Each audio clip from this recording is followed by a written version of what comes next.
Okay, second to the last na tayo, guys. And now, we are given 3 points lying on the center as the properties of our circle, wherein we could use to find its equation. So, the points are 3 and 3, 6 and 6, 10, and -4. Okay, I guess I have to draw a circle. I am going to look for a coin. Maya, can you give me a coin? Oh, here it is. Never mind. Okay, I'm going to draw a coin. I'm just going to show you how this will work. Okay, masyado yatang maliit yung coin, ay yung circle natin. Okay, I hope you're looking at this. And halimbawa lang ha, here is one of our points rather. And then here is another. And then nandito naman yung isa. Okay? Now look at this. If I am going to connect these 3 lines, or can you give me another? Okay. If I am going to connect these 3 lines,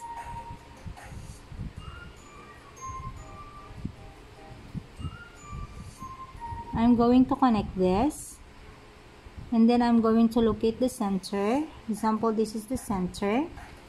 And then I am also going to connect this 2.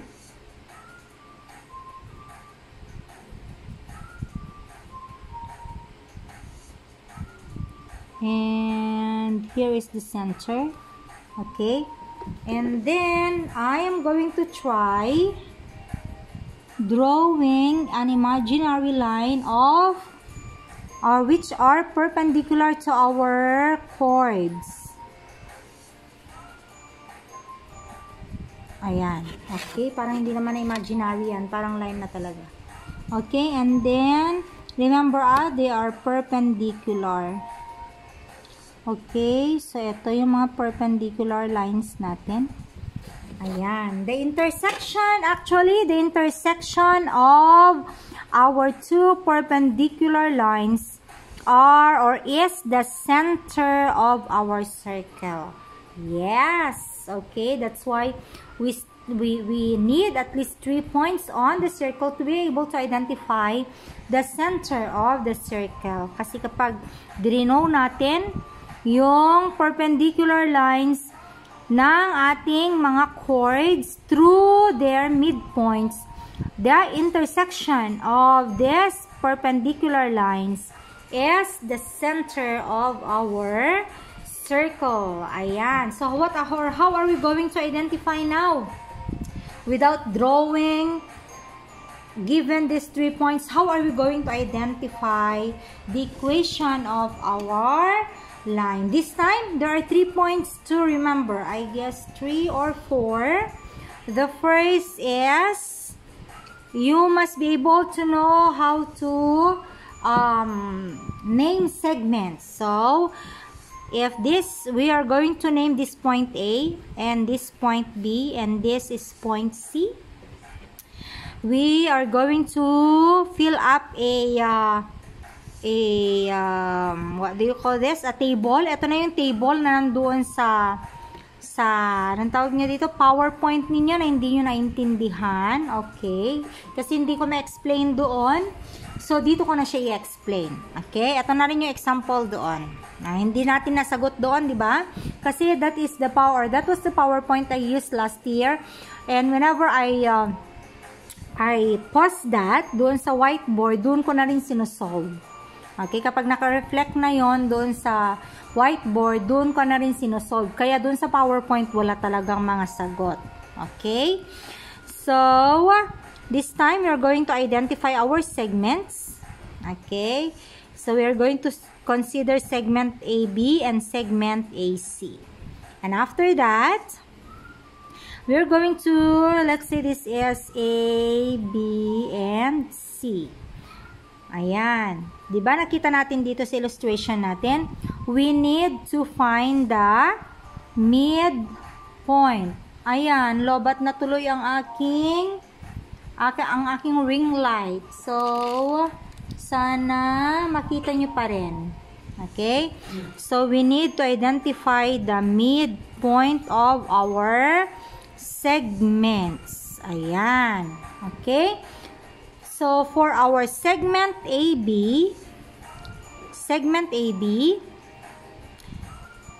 paano ulit ang pagkuha ng midpoint? Midpoint, ibig sabihin yung coordinates, di ba?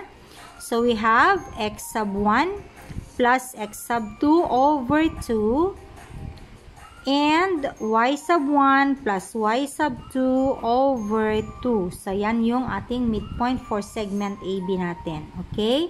So, x sub, ito yung AB natin.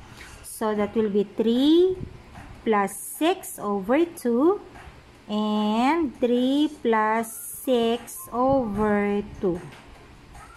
So, that is equal to 9 over 2 and 9 over 2. So, we have here 9 over 2 and 9 over 2 as the coordinates of our midpoint of our segment AB. And then, we have our segment AC.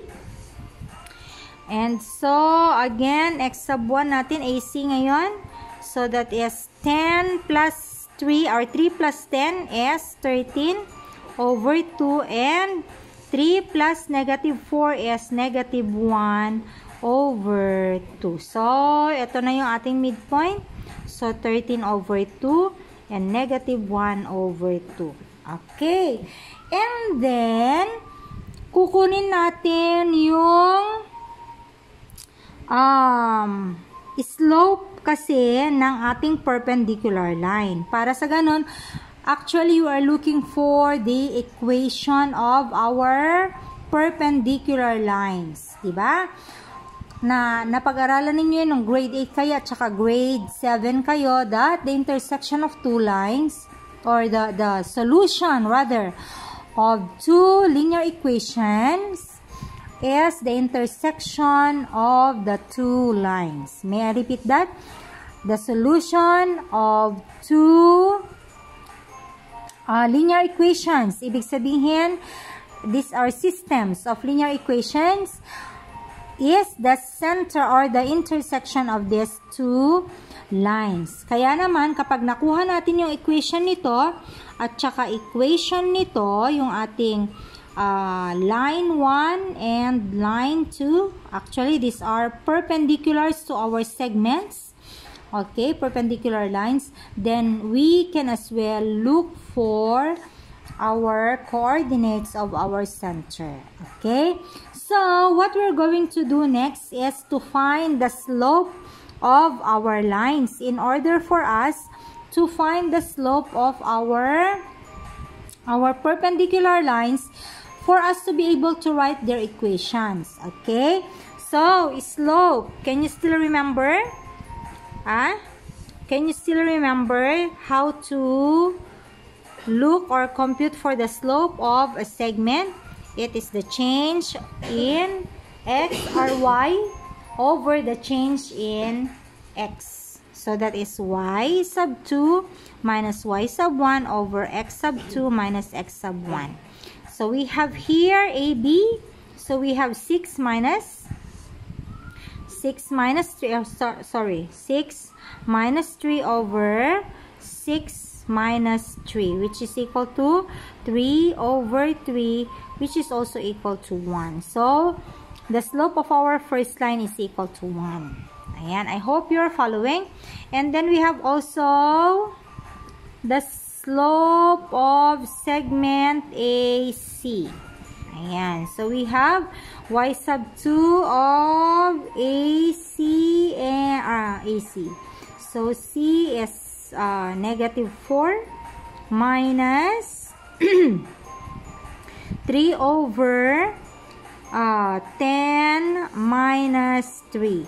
Ayan, so we have negative 7 over 7, which is equal to negative 1. So our slope here is negative 1. Now, can you still remember what is the slope, or how can you get the slope of a bisector? Because this is a bisector, isn't it? Okay, perpendicular bisector siya. So, ito yung hinahanapan natin ng equation. Kaya naman, kailangan natin ng slope.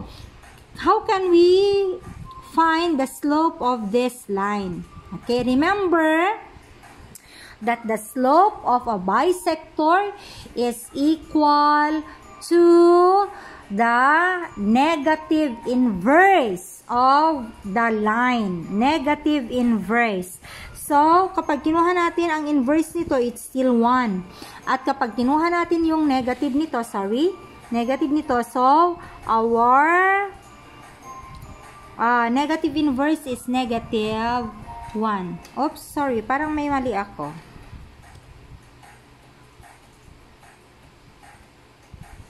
May mali ba ako?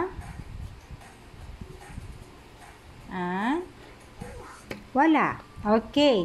And so, here our perpendicular is, or the slope of our perpendicular line is 1. Kapag sinabi nating negative inverse, halimbawa, the slope of our line is, example lang ito ha, the slope of our line is 2/5. So, ang negative inverse, so this is the slope of our line, the slope of its perpendicular line is equal to negative 5/2. I hope you are getting that. Okay? So, let us proceed by getting now the equation of the line bisector or perpendicular bisector. So, how are we going to get the equation of the perpendicular bisector? Ayan. By relying to our slope formula. Okay? May slope formula tayo. Diba? Ano yung slope formula natin? Can you still remember? Ang slope formula natin ay y minus y sub 1 equals m times x minus x sub 1. Ayan. Okay, so this time we are going to use the midpoints as the what do you call that? The points that we are going to use. Ayan. So that will become y minus, ito yung midpoint natin, nakikita ba sa video? Ayan yung midpoint natin. Ito na for our segment AB, okay? Segment AB. So, y minus 9/2 equals the angle bisector, which is negative 1,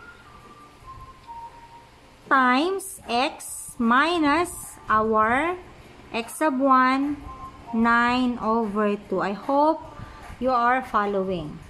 Okay? So, ang una natin ginawa, yung segment, in-identify natin, and then yung kanyang midpoint by using the 2 points there and the 2 points there. And then, kinuha natin yung slope using still the 2 points there and the 2 points there.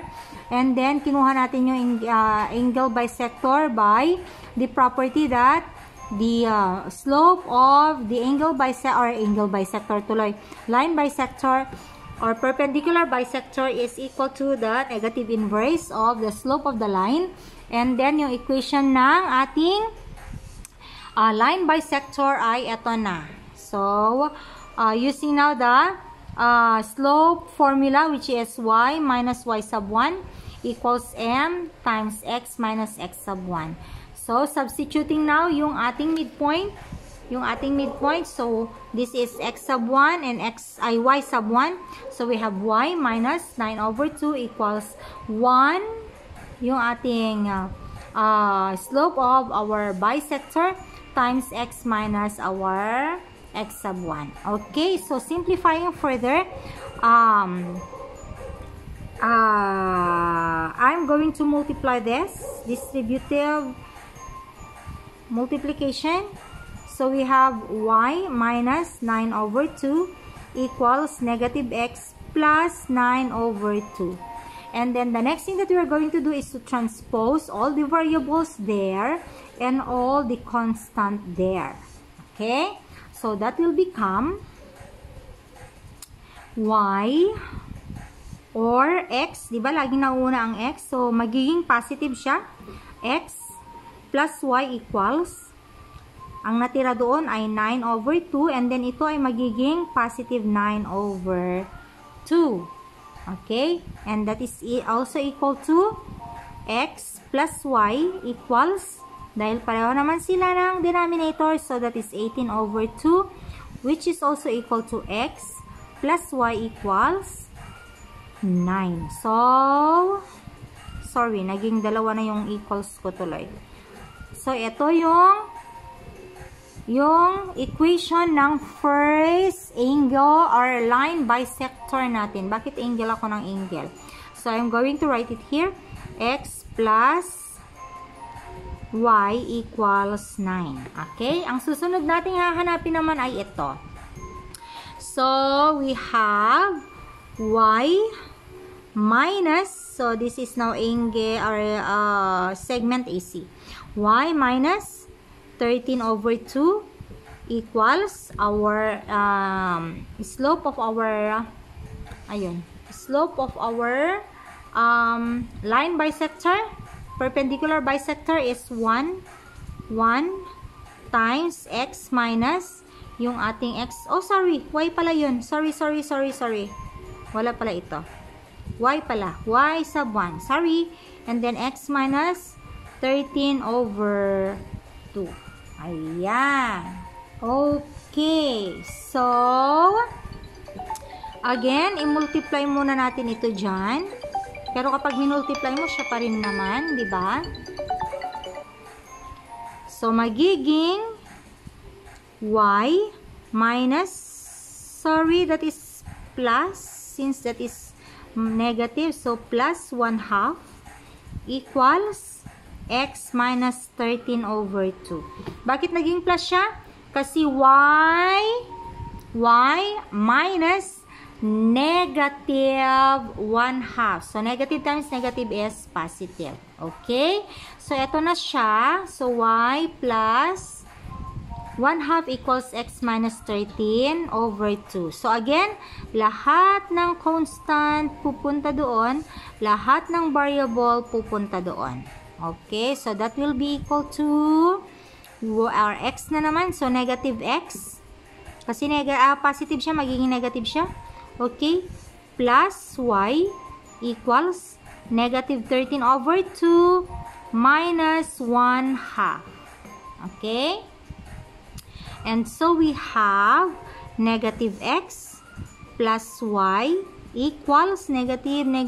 So, negative 14 over 2. So, that will be equal to negative x plus y equals negative 7. Okay? Sige, panatilihin na natin siyang ganyan. Pero, pwede pa rin naman natin siyang i-multiply by negative 1 lahat para maging x minus y equals 7. Positive 7. Okay? So, this is now our equation or the equation of our perpendicular bisector number 2. So, x minus y equals 7. Okay? Now, ito yung sinasabi ko kanina na ang equation ng dalawang line kapag kinuha mo yung solution ng system na ito, yun yung intersection nilang dalawa. So, how are we going to get the intersection of this? So, kukunin natin. Kukuha ko ng iba pang bond paper. Okay. Nasaan na ba yung blank na bond paper natin? Nasaan ba? Blank ba to? Ito na lang. Sa likod na lang. Okay. So, kukunin natin yan. X plus y equals 9. And then, x minus y equals 7. And then, we are going to solve this by subtracting. Subtract natin siya or add. Pwede rin naman, di ba? So, i-subtract na lang natin siya. Okay, so x minus x is 0. And then, y minus negative y is 2y, isn't it? 2y. Kasi, parang ganito siya.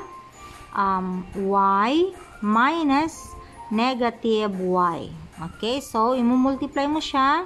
So, that will become y plus y, which is equal to 2y. Okay. And so, 2y equals 9 minus 7 is 2. To get the value of y, then you're going to divide both sides by 2. Cancel. Y is equal to 1.